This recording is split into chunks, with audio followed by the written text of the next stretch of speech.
Mga katrops, welcome back ulit sa aking channel, Sports React PH. At ngayon nga ay pag-uusapan natin ang balitang successful nga daw ang unang game ni Jimmy Butler sa Golden State Warriors. Pag-uusapan na rin nga natin dito sa ating panibagong video, ang mga bagong center na pamalit ng Los Angeles Lakers kay Mark Williams.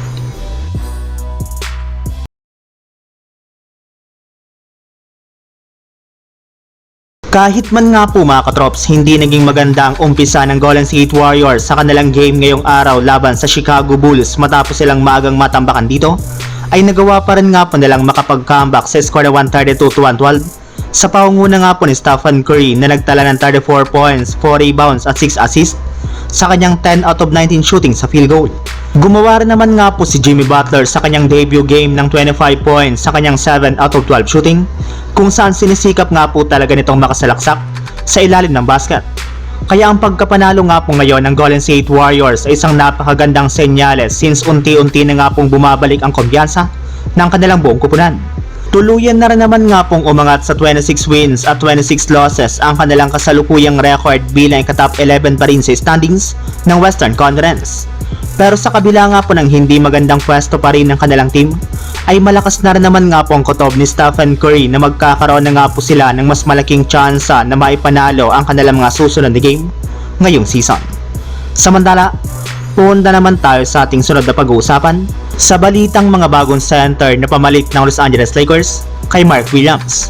Nadaya nga po mga katrops ang Lakers ng Charlotte Hornets matapos nilang malaman na meron palang napakaraming issue sa pangangatuan ang kanilang kinuhang bagong center na si Mark Williams. Kaya napilitan nga po sila na ibalik ito mismo ngayong araw at kunin muli ang kanilang mga manlalaro na sina Dalton Knecht at Cam Reddish. At dahil nga po sa ginawang ito ng Lakers ay nagkaroon na naman nga po sila ng panibagong problema sa kanilang lineup sa kawalan ulit nila ng isang legit na big man na makakatulong kina Luka Doncic at LeBron James.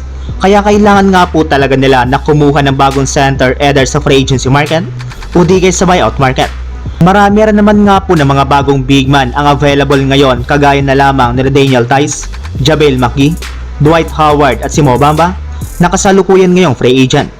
Pero lingid nga po sa inyong kaalaman mga katrops, bago pa man nga po kumuha ang Lakers ng bagong center dito, ay kailangan muna nga po ng kanilang team na magtanggal o mag-buyout ng at least isang players sa kanilang lineup, since dahil nga po sa pagbabalik ni Dalton Knecht at Cam Reddish, ay aabot na naman nga po sa 15 players ang kanilang hawak ngayon na merong regular na kontrata sa kanilang lineup. So yun lang mga katrops, ang handog kong story ngayong araw. Sana nag-enjoy kayo, please like and subscribe my YouTube channel, Sports React PH, para sa iba pang story at update patungkol sa NBA. Kita-kits muli sa ating susunod na video.